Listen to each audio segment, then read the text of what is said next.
Kalau ini tidak dipelajari, maka orang Khawarij ini megang otoritas. Tidak bisa. Mereka nggak menguasai pintu surga maupun pintu neraka. Nggak bisa. Mereka dengan seenaknya, tobatnya orang yang pernah gini nggak diterima. Tidak bisa. Wilayah yang nerima tidak itu wilayahnya Allah Subhanahu wa Ta'ala. Sehingga kita tetap berpendapat sesuai eksplisit yang ada di Quran. Walillahi mulkus samawati wal ardi. Apa? Yaghfiru liman yasha wa yu'adzibu man yasha. Sehingga nggak boleh kita pegang otoritas agama, nggak boleh. Kita hanya bisa menjelaskan. Kalau pegang nggak boleh.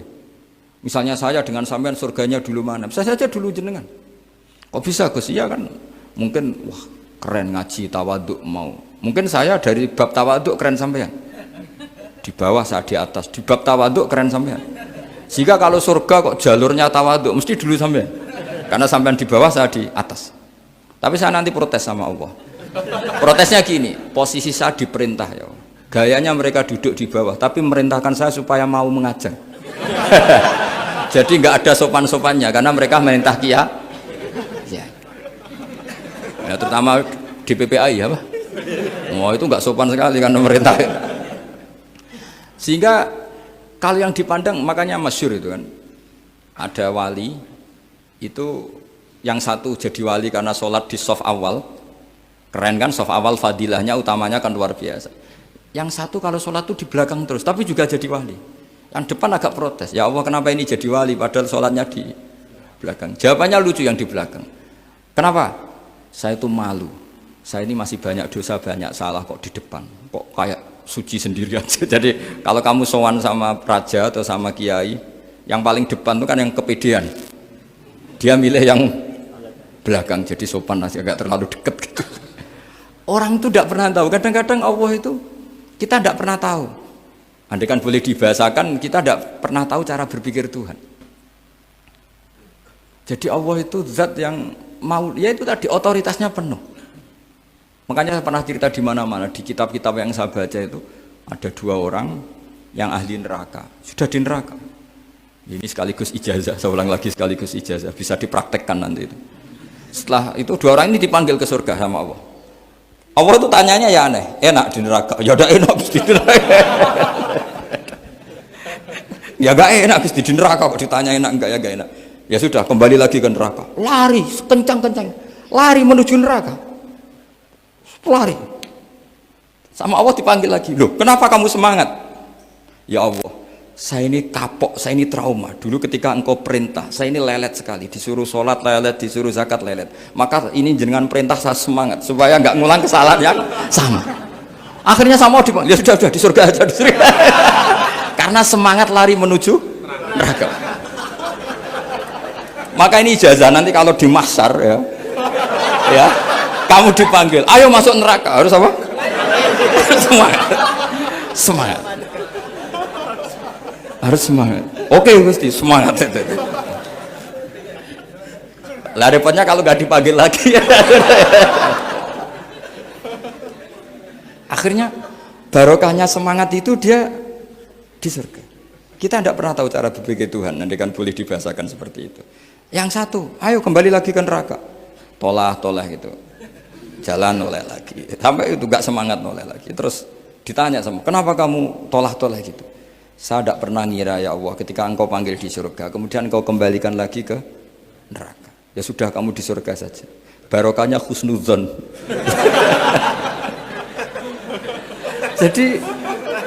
jadi Tuhan itu unik. Makanya dalam tradisi ulama itu ad-dinu ar-riwayah, agama itu riwayat. Sebagian diredaksikan inna hadzal ilma dinun fanzuru amman ta'khuduna dinakum. Agama ini, ilmu ini agama, maka lihat riwayatnya. Karena kita tidak pernah tahu cara berpikir Tuhan. Kita harus mengikuti riwayat yang diutarakan Rasulullah SAW. Karena kita tidak pernah tahu. Kayak tadi ada orang diinjek, kita mesti kan terprovokasi ingin bela yang sujud menyalahkan yang injek. Tapi ketika yang sujud mencatut nama Tuhan, Allah tidak akan memaafkan kamu. Itu Tuhan tersinggung karena sifatnya direduksi satu, diambil satu, disembunyikan satu. Loh ada kan dia begini mungkin malah Allah maklumi. Saya tidak akan maafkan kamu. Enggak apa-apa Allah, kan saya. Kan tidak mencatat namanya Allah. Selama hidup saya tidak akan maafkan kamu. Allah enggak akan tersinggung. Karena dia sebagai manusia tentu punya dendam, punya rasa mangkal, punya emosi. Tapi kalau ketika bilang Allah tidak akan maafkan kamu, berarti dia mencatut statusnya Allah. Dan Allah disifatkan hanya satu dari sifatnya Allah, yaitu hanya sifat menyiksa. Padahal Allah punya sifat memaafkan. Ini hati-hati bagi orang-orang soleh, orang-orang yang terlalu berpikir keras dalam Islam, nggak boleh seperti itu. Masyhur itu kan, ada satu perkampungan yang sering secara masif terstruktural mau menghabisi Nabi, yaitu namanya kampung Usoyyah, Ro'lan sama Dzakwan. 3 kampung ini sering koalisi mau menghabisi Nabi, sampai Nabi sering kunut nazilah, Allahumma an Ro'lan wa Dzakwan wa Usoyyah asad Allah wa Rasulah. Sering dipasutkan gitu, tapi Allah malah menurunkan wahyu, Muhammad kamu tidak boleh intervensi saya seperti itu, bisa saja mereka dapat hidayah. Semenjak itu Nabi meninggalkan kunut nazilah. Terus dan sebagian ulama mengatakan itu awal diturunkannya ayat laisa laka minal amri syai'un au yatuba alaihim au yu'adzibahum. Jadi ini sekali lagi-lagi ini bab khitab. Jadi ya seperti kita punya, makanya orang itu tetap donga ya muqallibal qulub sabit qalbi ala dini, karena otoritas itu bagi yang punya. Maka kata malik, kata pemilik itu kunci dalam ilmu tauhid atau ilmu tafsir atau ilmu apa saja. Misalnya gini, saya punya rumah. Saya punya rumah yang ruangan depan itu ruang tamu, tentu dapat perlakuan khusus. Sering steril, sering bersih, bahkan dihias pakai bunga, pakai macam-macam. Ruangan tengah biasa. Ruangan belakang buat buangan sampah, buat WC, buat macam-macam. Sah apa enggak? Sah. Kenapa? Karena saya pemiliknya.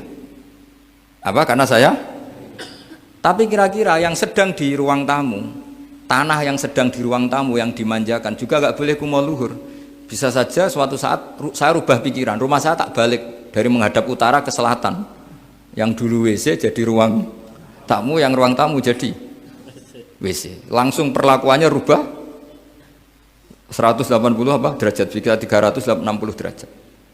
Nah itu yang di sini nih, kenapa orang soleh pun tetap takut sama Allah, karena Allah itu yaf'alu ma yasha, bisa melakukan apa saja. Sehingga tradisinya ulama ketika zaman ini sudah rusak seperti ini, ulama-ulama tidak ada yang khawatir, karena Allah mensifati dirinya Al-Hadi sebagai zat penunjuk. Coba kita sudah tidak ditungguin nabi, nggak ditungguin wali, nggak ditungguin orang-orang soleh dulu, tapi agama itu ya jalan sampai sekarang. Ada orang ngaji, ada orang sholat, ada orang zakat. Andaikan agama itu diserahkan manusia, sudah kita tidak bisa mempertahankan agama ini di zaman seperti ini. Tapi karena Allah itu Al-Hadi, zat yang memberi petunjuk, dan sifat Allah Ta'ala pasti tata'atsaru bi khalqih, pasti ada akibatnya di makhluk. Seperti Allah mensifati dirinya Ar-Razzaq, yang memberi rizki. Buat zaman buyut-buyut perang dijajah Belanda ya tetap makan, ya tetap kawin. Kadang istrinya banyak, padahal zaman jajan Belanda. Kita nggak dijajah aja susah. Dulu itu babah kamu istrinya 1 atau 2? Buyut-buyut kamu banyak yang 2, padahal miskin. Karena Allah mensifati dirinya Ar-Razzaq. Mbok keadaan kayak apa orang tetap dapat rezeki. Begitu juga Allah mensifati dirinya Al-Hadi. Mbok keadaan dunia rusak kayak apa tetap ada yang dapat hidayah. Jadi kamu tidak usah khawatir terhadap agama ini, karena Allah mensifati dirinya apa? Al-Hadi, zat yang memberi petunjuk. Kayak apa Amerika, kayak apa Korea. Saya itu pernah di Korea, katanya negara ateis. Di sana TKI yang nyari uang, ternyata di sana itu bikin masjid. Coba kalau Allah menghendaki, di Korea ada masjid. Karena bikin masjid nggak boleh, kalau nyewa boleh. Jadi Korea itu ada satu aturan kayak di Jepang, kayak di umumnya negara maju. Yang sudah fungsi sosial itu tetap sosial, nggak boleh menambah yang baru. Jadi kalau dari gereja dibeli masjid boleh, tapi kalau tanah lapang dipakai masjid nggak boleh karena ngurangi tanah. Tapi kalau dari gereja jadi masjid boleh, dari bar untuk masjid boleh, dari pantai asuhan jadi masjid boleh. Pokoknya yang fungsi sosial. Saya pernah ngaji di masjid itu, bawahnya bar, atasnya gereja, atasnya lagi masjid. Kadang ya balik masjid dulu, bar, baru gereja. Karena memang yang sudah kawasan sosial ya kawasan publik ya untuk publik. Kita tidak pernah mengira kalau di sana ada tauhid. Tapi Allah itu Al-Hadi, apa? Allah itu Al-Hadi. Sehingga ya delala ada orang Indonesia kerja di sana, terus nuraninya tersiksa kalau tidak ada tempat sujud. Akhirnya mereka urunan bikin masjid. Itu banyak yang santri saya sering ngaji saya. Ya saya ulang lagi ya. Jadi cara mikir khitab sama Allah gitu dulu ya. Enggak boleh kamu berpikir khawarid yang membatasi kekuasaan atau hidayatnya Allah Subhanahu wa taala. Karena kita tidak pernah tahu. Sa'labah ngomong gitu itu masalah besar. Karena mengatakan kekasihnya Allah itu pemungli. Karena tadi, wah ini tidak zakat lagi tapi apa? Pungli. Ini apa? Pemerasan. Karena tadi jumlahnya sudah sekitar 4.000, zakatnya kan banyak sekali. Makanya saya mohon, saya model di UI itu setuju. Kalau zakatnya dimulai dari kecil lebih ringan. Misalnya kita gaji 1 juta, dipotong 25.000 kan ringan. Tapi kalau gaji kamu 1 miliar, kan mendingan untuk bayar supir buat yang jaga gudang kan mesti pikirannya sudah macam-macam daripada dipakai zakat. Ya, jadi diantara menganalisis Quran adalah apa? Dudukkan Allah sebagai malikul umur kulliha, yang menguasai semua urusan. Tapi kalau kita apapun hebatnya hanya sebagai ulama, hanya sebagai mufti, hanya sebagai kiai, itu tidak punya otoritas. Sehingga misalnya banyak kan, misalnya anak yang kita cintai, kita modali malah bangkrut, yang tidak kita modali malah kaya. Karena urusan tidak di tangan kita, tapi di tangan Allah Subhanahu wa ta'ala. Masjid juga gitu. Masjid yang dikelola secara sehat, ramai jamaahnya gini-gini, itu dikelola oleh manajemen. Ada masjid yang kelihatannya sepi, jamaahnya ya sedikit, tapi kadang-kadang diridhoni Allah. Kenapa? Karena masjid itu enggak menjadi problem sosial bagi komunitasnya. Saya beri contoh, masjid ramai tentu baik, enggak perlu saya ceritakan, karena masjid ramai itu ya mesti baik. Masjid yang banyak jamaahnya tentu baik, itu enggak usah dibicarakan. Tapi ada beberapa masjid yang sepi, tapi Allah itu suka. Kenapa? Karena lembaga agama itu enggak boleh mengganggu sistem sosial. Jadi kita tidak pernah tahu cara berpikir Nabi. Yaitu banyak kan sahabat habis sholat duhur ba'diyah di masjid, qobliyah di masjid. Apa kata Nabi? La taj'alu buyutakum kuburan, cung nak apik aja mbok entek-entekno ning masjid. Omam ya bagiai keapian. Rumah kamu jangan jadikan kuburan. Jadi sholat sunatnya di masjid, ba'diyahnya di masjid. Pulang-pulang tanya, "Mah, makannya di mana?" Terus marah-marah karena kurang disediakan makanan. Kan lucu kan? Di masjid qobliyah, ba'diyah, pulang-pulang tanya apa? Makanan. Tersinggung lagi kalau belum disediakan. Akhirnya apa? Anak-anak kita yang kecil kenangan melihat bapaknya itu apa? Bapak itu orang yang kalau dari masjid tanya makanan dan marah kalau tidak kesampaian. Coba kalau kamu datang dari masjid sholat, kenangan anak kamu apa? Bapak itu orang yang kalau datang dari pergi sholat. Sehingga kenangan anak-anak kita ini melihat kita sholat sujud di rumah. Sehingga Nabi membahasakan apa? Jangan jadikan rumah kamu sebagai kuburan, kasih jatah sholat. Sehingga ulama mengatakan jamaah itu paling baik itu di masjid untuk jamaah fardu. Untuk sholat sunat beberapa malah sebaiknya di rumah. Sehingga saya ini sebagai kiai ya sering bingung. Bingungnya kadang ada orang terlalu overacting, ingin masjidnya ruame sehat. Yang satu enggak. Saya ini sering dipamiti. Ya saya akhirnya bingung. Bingungnya ya barokahnya ngalim itu bingung. Kalau enggak ngalim malah enggak bingung. Karena enggak sudah harus gitu. Sampai tak beritahu ya. Nabi awal ngendikan itu ju'ilat lanal ardu kulluha masjidan. Semua tanah Allah itu hakikatnya masjid. Apalagi ini rumah kita.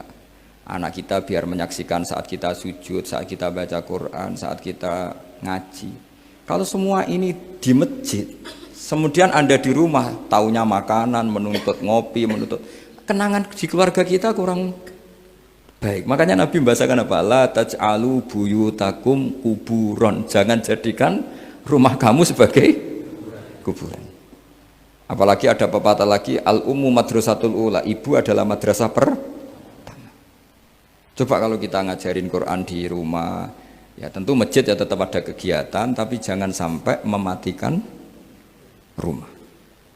Sehingga kita sebagai ulama itu ada masjid rame ya seneng, ada masjid setengah rame ya nggak apa-apa. Asal efeknya menyebar ke masyarakat. Jadi ramenya masjid ya baik, tidak ramai kalau yang ramai ibadah di rumah-rumah juga baik.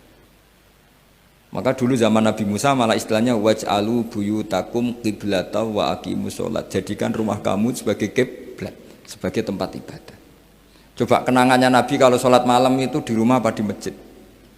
Di rumah, sehingga Aisyah punya kenangan sampai hatta waromat kodamau, sehingga tangan kakinya Nabi bengkak. Dan Nabi alami saja. Kamu kira Nabi sholat punya kayak anak-anak sekarang kan yang ada ruang sholat, ternyata hanya dipasang sajadah sama tasbih, nggak pernah dipakai. Kalau Nabi enggak, yang dipakai Sayyidah Aisyah itu ya tempat sholat, sehingga kata Aisyah, Nabi itu sholat di tempat tidur saya. Kalau Nabi sedang berdiri, kakiku tak selonjorkan. Kalau Nabi sujud, kakiku tak ingkretkan. Ya di tempat Sayyidah Aisyah tidur itu. Nabi sholat. Pas berdiri kan berdirinya Nabi lama, Aisyah selonjor. Pas Nabi mau sujud, kakinya diingkretkan. Segampang itu Nabi. Akhirnya apa? Kenangannya Aisyah sebagai istri itu doa-doa tahajud, doa-doa. Coba kalau Nabi tahajudnya di masjid, Sayyidah Aisyah tidak punya kenangan doa-doa apa? Sehingga kita harus ngikuti ngaji. Sehingga kalau nuruti teori ya, sholat itu ibadah. Sebaiknya kalau ibadah ya di tempat ibadah. Tidak seperti itu cara pandang. Kata Nabi, semua buminya Allah adalah saksi kita ketika ketemu Allah. Semakin saksi itu banyak, maka semakin baik. Maka kalau sholat sunat, kesunatannya itu pindah-pindah tempat. Tapi ya jangan terlalu habis di sini terus pakai mobil ke sana gitu. Iya, kalau pas di perempatan ada orang cantik nggak jadi diterusin nanti. Tapi ini sama saya cerita ya. Jadi di antara mengkaji Quran itu mengkaji cara Allah membuat khitab. Dan yang kunci semua adalah Allah adalah zat sing otoritatif, malikul umurikul dia, pengendali dari semua. Maka kalau nyifati Allah ya tetap yaghfiru liman yasha wa yu'adzibu may yasha. Jangan pernah mengambil otoritasnya Allah Subhanahu wa ta'ala. Sekian, assalamualaikum warahmatullahi wabarakatuh.